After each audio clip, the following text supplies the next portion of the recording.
রাধে রাধে বন্ধুরা, আমি মায়াপুরের সাইট সিন ভিডিও নিয়ে চলে আসলাম। আমরা মন্দিরের দিকে যাচ্ছি। যেতে যেতে আমার চোখ পড়লো বাঁ দিকে এত সুন্দর ফুলগুলো, তাই আসলাম এখানে কিছু ছবি তুললাম। আর এত সুন্দর লাগছে, দেখো মন্দিরটাও কত সুন্দর লাগছে এই ফুলের সাথে। আর এখানে মহাপ্রসাদ হলটা এত সুন্দর করেছে, কি সুন্দর ডেকোরেশন করেছে। আর এখানে যেতে যেতে দেখো সুপার মার্কেট, এখানে অনেক জিনিস পাবে তোমরা বন্ধুরা। তো সুপার মার্কেটে যেতে যেতে দেখছি যে এত সুন্দর ফুল, দেখো কত কালারের কত রকমের ফুল। আমার তো মনে হচ্ছে আমি স্বর্গে চলে এসেছি, এত সুন্দর লাগছে এইসব জায়গাগুলো, এত সুন্দরভাবে ডেকোরেট করেছে। দেখো বন্ধুরা, নানান ধরনের কালেকশন ফুলের, তোমরা না আসলে বুঝতেই পারবে না। তোমরা শীতকালে অবশ্যই একবার হলেও আসবে। এই ফুলগুলো কত সুন্দর লাগছে, দেখো বন্ধুরা, কত সুন্দর সুন্দর কালার, আনকমন কালার, এত সুন্দর লাগছে কি বলবো তোমাদেরকে। আর এইখানে কি সুন্দর ছবি তোলার জন্য বা রিলস করার জন্য মানে তোমাদের জন্য কি সুন্দর স্টেজ টাইপের ফুলের করেছে, কি সুন্দর ডেকোরেট করেছে। তার সাথে মন্দিরটাও কত সুন্দর লাগছে, দেখো দূরে থেকে ফুলের সাথে, তাই না বন্ধুরা? সবাই সেলফি তুলছে, সবাই রিলস বানাচ্ছে, কত সুন্দর। এটা কোথায় বলো তো বন্ধুরা? এটা ঈশ্বরদান ভবনের সামনে। প্রতি বছর এখানে সুন্দর করে ডেকোরেট করে ঈশ্বরদান ভবনের তরফ থেকে। তো আমরা আসি প্রতি বছরই, খুব সুন্দর লাগে। যারা আসোনি কখনো, তারা একবার হলেও শীতে এসো, খুব ভালো লাগবে তোমাদের। ফুলগুলো দেখো বন্ধুরা, একটু ফিল করো ফুলগুলো দেখে, এত সুন্দর লাগছে ফুলগুলো, কি বলবো তোমাদেরকে। সামনাসামনি রিয়েল দেখা আর ভিডিও দেখা অনেক তফাৎ আছে, খুব সুন্দর লাগছে দেখো বন্ধুরা। তো যেতে যেতে আমরা দেখো ইনকা গাদা, কি সুন্দর লাগছে। ওইখানে সামনে একটুখানি মন্দিরের ভিউটাও নিলাম, কত সুন্দর।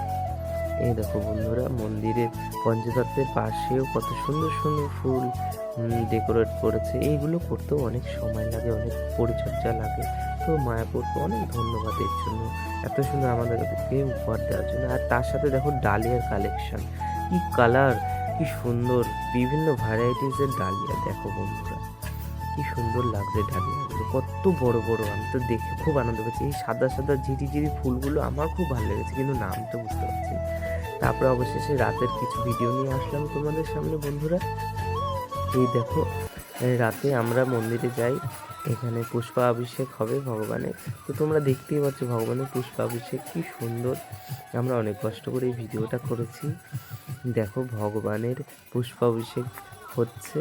তো যারা পুষ্পাভিষেক দর্শন করছো তাদের অনেক মানে ভালো হবে, পূর্ণ হবে, যারা আসতে পারেনি। আর এই দেখো মন্দিরে এত ভিড় হয়েছে, এত ভিড় হয়েছে, দাঁড়ানোরই জায়গা নেই। বড় মন্দিরটা যে কবে চালু হবে বুঝতে পারছি না। তো বড় বিগ্রহেরও পুষ্পাভিষেক হচ্ছে। দেখো বন্ধুরা, কত সুন্দর লাগছে। রাধা মাধবের পুষ্পাভিষেক, নৃসিংহদেবেরও পুষ্পাভিষেক হচ্ছে। জয় নৃসিংহদেব ভগবান কি। তোমরা একটুখানি কীর্তন শ্রবণ করো। আর এখানে দেখো নৃত্য কীর্তন হচ্ছে, কি সুন্দর ভক্তরা নৃত্য করছে, দেখে খুব ভালো লাগছে। আমিও তার সাথে একটু নৃত্য করেছিলাম। তো এই দেখো পঞ্চতত্ত্ব দর্শন করো, গুরু মহারাজের দর্শন করো। জয় পতিতপাবন গুরু মহারাজ কি জয়। তো এখন ভোগ লেগেছে রাধা মাধবের। তো ভোগ লাগার পরে সবাই কীর্তন করছে, নৃত্য করছে, খুব ভালো লাগছে। এই দেখো রাতের সিন। তো আমরা যেতে যেতে দুটো এই ফুল পেয়েছি, নাম জানি না। তো রাধারানীর কৃপা বিশেষ। তো জয় শ্রীমতী রাধারানী কি জয়। তো যেতে যেতে আমরা মায়াপুরের, দেখো বন্ধুরা, এই যে বহুপাত ভিলা, এটা খুব সুন্দর লাগে আমার, এখানে কখনো থাকেনি। তো আমরা রুমের দিকে যাচ্ছি। তো সনদ দেখো রাতে প্রসাদ এনেছে। তো চলো রুমের দিকে যাওয়া যাক, কী কী প্রসাদ এনেছে তোমাদের দেখাবো। তো আজকে আমাদের চাউমিন আর হচ্ছে গিয়ে পাস্তা, এইগুলো আমাদের রাতে প্রসাদ। তো গুড নাইট এখন। তো সকালে আবার আসছি। এই দেখো বন্ধুরা, সকালে এসছি তোমাদের সামনে। তো এখন আরেকটু সকালে তোমাদের মন্দিরের ভিউ দেখাবো, কত সুন্দর মন্দির দেখো সকাল সকাল। আর ফুলগুলো সেই জায়গাতে এসছি, কত ভালো লাগছে। তো সকালে প্রসাদের জন্য আমরা লাইন দিয়েছি। তো অন্নদান কমপ্লেক্সে এখানে ফ্রি প্রসাদ, কোনো পয়সা লাগে না। সবাই বলে যে মায়াপুরে ফ্রি প্রসাদ দেয় না, তো এখানে 4 টাইম ফ্রি প্রসাদ দেয় সকলের জন্য। এটা হচ্ছে অন্নদান কমপ্লেক্স।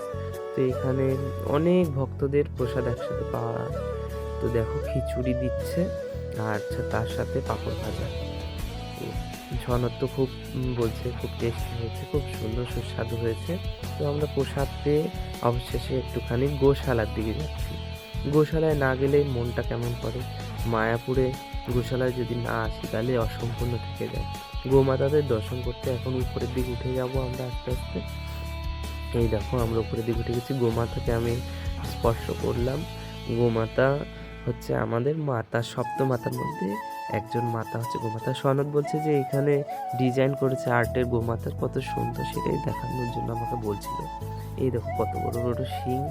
আর এই গোমাতাদেরকে আমি সবসময় দেখি মায়াপুরে আসলে। এই দেখো এই গোমাতাটাকে তো আমার খুব ভালো লাগে। তো ওইদিকে যেতে দিচ্ছে না, রেস্ট্রিকেট করা আছে। তো এই দেখো কত বড় বড় বিচুলি গাছ, আর ওই দেখো কত আরো গাই আছে, গোমাতা আছে। তো আমরা গোমাতা দর্শন করে আমরা হচ্ছে রেস্টুরেন্টে আসলাম কিছু খাবো বলে। তো আমি আগেই খেয়ে নিলাম ওর খাওয়ার আগেই। তো তারপরে আমরা পুষ্প সমাধি মন্দিরের সাইড সিনটা তোমাদের দেখাচ্ছি। তো আমরা কিছু কেনাকাটা করলাম, করে আমরা বাড়ির দিক চলে আসলাম। এই দেখো ট্রেনে বসে আছি। মায়াপুরে থেকে বাড়ি আসলে খুবই মনটা খারাপ হয়ে যায়। তো পরের ব্লগে দেখা হবে। রাধে রাধে।